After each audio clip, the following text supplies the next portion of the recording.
चला, नमस्कार विद्यार्थी मित्रांनो. टार्गेट आपलं तलाठी भरती पास होणे, सगळ्या पद्धतीचं बॅच तुमच्यासाठी घेऊन आलेलं. सर्वप्रथम आपलं जो किचकट विषय गणित, जो की वेळ खाऊ विषय, त्याची प्रॅक्टिस करून देणार आहे एकदम सोप्या नियमाने, सोप्या पद्धतीने. बोर्ड मास नियमावर जवळपास 90% त्या ठिकाणी गणितामध्ये प्रश्न असतात कुठल्याही परीक्षेमध्ये. हा नियम तुम्हाला बेसिक माहित असेल तर प्रॉफिट लॉस असो, पर्सेंटेज असो, किंवा तुमचा आणखी एलसीएम असो, एससीएम असो, त्यासोबत पर्सेंटेज टक्केवारी असो, कुठलाही असो, बोर्ड मास नियम जर तुम्ही समजून घेतला, सिंपल इक्वेशन प्लस ब्रॅकेट वाले इक्वेशन, सगळ्या गोष्टी तुम्हाला व्यवस्थित समजून सांगून देतो. मागच्या सेशन मध्ये आपण बोर्ड मासचा ब्रॅकेट वरती विषय त्या ठिकाणी समजले होते. आता या सेशन मध्ये सिंपल इक्वेशनचे जे साधे सरळ सोपे गणित असतात, हे दिसायला जरी किचकट असले तरी सोप्या बोर्ड मासच्या सिंपल रूलने तुम्हाला सॉल्व्ह करायचे. स्टेप बाय स्टेप एक एक त्या ठिकाणी सांगून देतो. परीक्षेमध्ये लक्षात घ्या, तुम्हाला अशा पद्धतीचे प्रश्न येणार, 100% येणार. ओके, आता इथं काय म्हणत आहे, 25 + 15 divide by 3 × 4 - 5 is equal to किती. ओके, असं सिंपल गणित दिलं तर आपल्याला कसं करायचं, सुरुवात कटून करायची आणि कुठल्या पद्धतीने सुरू केलं तर तुम्हाला योग्य आन्सर येईल. लक्षात घ्या, तुम्ही 25 + 15 कराल, त्याच्यानंतर डिवाइड करा, नंतर इंटू -5 कराल, तर ते पूर्णपणे तुमचं उत्तर चुकू शकतो. बोर्ड मासचा नियम काय म्हणतो लक्षात घ्या, सगळ्या सिंपल इक्वेशन साठी सुद्धा आणि बाकीच्या सुद्धा. या ठिकाणी आता कुठेही ब्रॅकेट नाहीये, म्हणजे सिंपल इक्वेशन आहे याच्यामध्ये. तर बोर्ड मासचा रूल काय म्हणतो, सुरुवातीला इथं बी म्हणजे ब्रॅकेट ऑफ, आता DMAS हे चारच तुम्हाला या ठिकाणी फॉर्म्युले वापरायचे. डी म्हणजे काय, डिवायडेशन आलं तुमचं, एम म्हणजे काय, मल्टिप्लिकेशन आलं, ए म्हणजे काय, ऍडिशन आलं, एस म्हणजे काय, सबट्रॅक्शन म्हणजे भागाकार, गुणाकार, बेरीज आणि वजाबाकी, हे 4 फॉर्म्युले सिक्वेन्सनी वापरायचे. आता इथे काय दिलेलं आहे, इथे प्लस आहे, डिवाइड आहे, मल्टिप्लाय आहे आणि मायनस आहे, इथे बघून घ्या. ओके, मग आता आपला बोर्ड मासचा नियम काय म्हणतो की सुरुवातीला तुम्ही भागाकार करून घ्या. ओके, सो सुरुवातीला तुम्ही काय करायचंय, स्टेप बाय स्टेप इथे 25 ऍज इट इज लिहा, प्लसला प्लस लिहून टाका.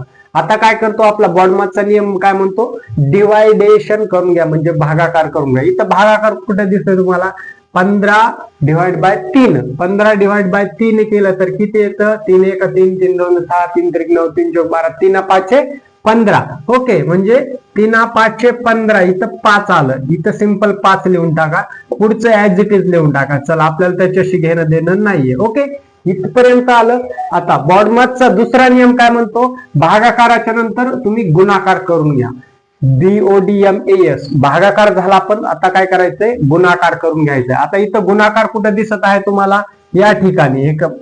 परत तुम्ही काय करून घ्या, 25. आता तुम्ही मला डायरेक्टली करा की एवढं कशाला करतं, पण स्टेप बाय स्टेप तुम्हाला एकही स्टेप मिस होता कामा नये.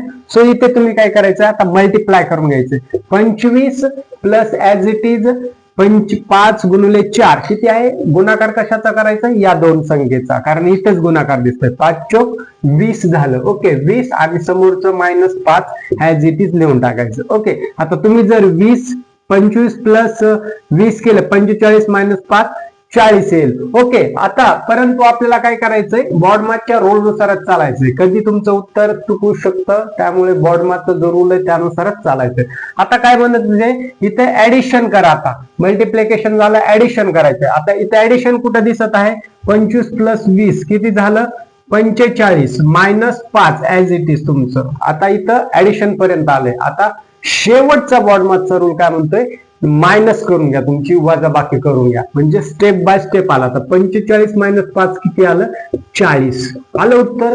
सिंपल, साधं, किती सोपं आहे. कारण हा तुम्हाला जर बोर्ड मासचा रूल माहित असेल गणितातलं, तर कितीही किचकट प्रश्न होऊ द्या, कुठल्याही सिरीजचा प्रश्न होऊ द्या, त्याच्यामध्ये तुम्हाला एकदम सोप्या पद्धतीने तुम्ही करू शकता.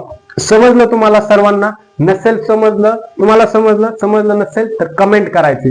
प्रत्येक गोष्ट, छोट्यातली छोटी गोष्ट कमेंट करा जर नसेल समजत तर. ओके, याचं उत्तर 40 आलेलं आहे. ओके, आता हे तुम्ही तुमच्या पद्धतीने वेगळी ट्रिक असेल तरी सोडू शकता, पण माझं सजेशन असं राहील तर आपल्या ह्या नियमानुसारच चालायचं आहे, जेणेकरून फायद्याचं होणार आहे. ओके.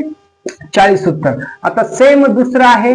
आता इथं काय होतं, सुरुवातीला प्लस, नंतर डिवाइड होतं, नंतर मल्टिप्लाय, नंतर मायनस. आता इथं काय पूर्ण स्ट्रक्चर चेंज झालं. इथं सुरुवातीला डिवाइड दिलेलं आहे, इथं प्लस, नंतर मल्टिप्लाय, शेवटीला मायनस दिलेलं आहे.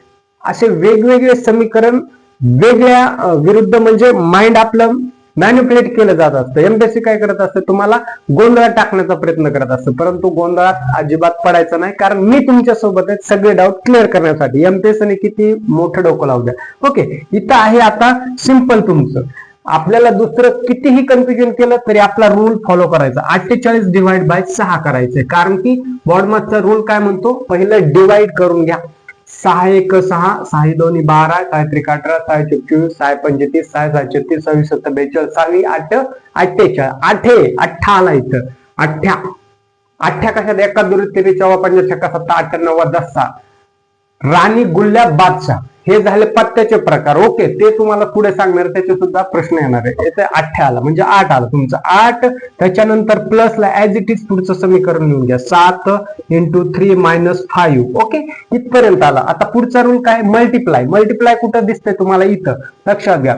हे 8 ला 8 तुम्ही जशाच तसे लिहून घ्या. पुढे इथे 8 लिहिलं तुम्ही, 8 प्लसला प्लस, 7 3 21 - 5. ओके, फायनल आन्सर तो आता तुम्हाला काढायचा आहे.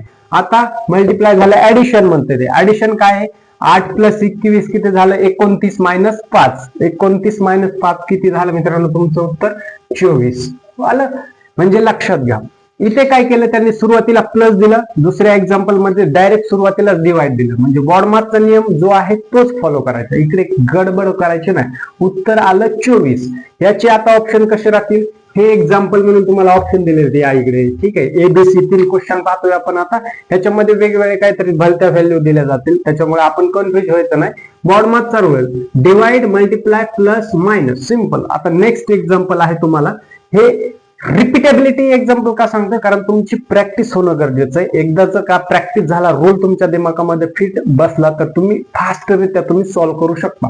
सिंपल इक्वेशन आहे, तर ब्रॅकेटचे सुद्धा आपण मागच्या सेशन मध्ये घेतले. ओके, पुढे आहे नेक्स्ट, 39 डिवाइड बाय 9 × 5 + 12 - 8 = किती. आता परत काय, बॉडमार्कचा रूल डिवायडेशनचा आहे. 39 - 9, 9 1 9 9 2 18 9 3 17 9 33 9 5 9 36. ओके, या ठिकाणी तुम्हाला इथं डिवाइड आलं, इथं मल्टिप्लाय आलं, +1 +12 आहे, -8 आलेला आहे. ओके, ह्या गोष्टीचं मला तुम्ही काय करायचंय, बॉडमार्कच्या रूल नुसार तुम्ही आता कुठे फिट टू सेट होतंय किंवा ह्याला कसं करायचं हे तुम्हाला सविस्तर मी तुम्हाला सांगणार आहे. तत्पूर्वी तुम्हाला बॉडमार्कचं बी आणि ओ ह्याचं कसं सोल्युशन ते एक शॉर्ट मध्ये सांगून देतो. बॉडमार्कचा तुम्हाला आता हे क्लिअर करण्यासाठी आपण या ठिकाणी इकडे जागा रिकामी आहे. ओके, बॉडमार्कचं जर तुम्हाला ब्रॅकेट आलं, समजा या ठिकाणी ब्रॅकेट आलं. आता ब्रॅकेटचे किती प्रकार असतात, एक तर स्ट्रेट लाईन मधलं ब्रॅकेट असतं, दुसरं सिंपल ब्रॅकेट, तिसरं कर्ली ब्रॅकेट आणि चौथं स्क्वेअर मधलं ब्रॅकेट. ओके, हे 4 ब्रॅकेट मधले सगळ्यात अगोदर हे सोडायचं, नंतर हे, नंतर थर्ड लाईन, लास्टला चौथं मोठं ब्रॅकेट सोडायचं. ओके, आता इथे मी तुम्हाला हे एक्झाम्पल म्हणून तुम्हाला ह्या गोष्टीचं तुम्हाला गृहपाठ देऊन टाकतो. चला, हा एक प्रश्न आणि पुढचा एक प्रश्न गृहपाठासाठी. 60 - 24 डिवाइड बाय 6 × 5 + 10 = किती. ह्याचे ऑप्शन तुम्ही मनानेच घ्यायचे, तर मनानेच उत्तर कमेंट करायचे. म्हणजे काय, बॉडमार्कच्या रूल नुसार तुम्हाला फक्त एवढंच बेसिक कन्सेप्ट त्या ठिकाणी सुरुवातीला लक्षात ठेवायचे. पुढे ब्रॅकेटचे असतील, बॉडमार्कचा रूल तुमचं गणितामध्ये प्रत्येक गोष्टीमध्ये प्रॉफिट लॉस मध्ये होतो, त्याच्यानंतर पर्सेंटेज मध्ये होतो, त्याच्यानंतर टाइम डिस्टन्स आणि वेळ याच्यामध्ये होतो. टाइम डिस्टन्स आणि जो काय आहे ना ते त्याच्यामध्ये होतो. त्याच्यानंतर तुमचं LCM SCM मध्ये होतो.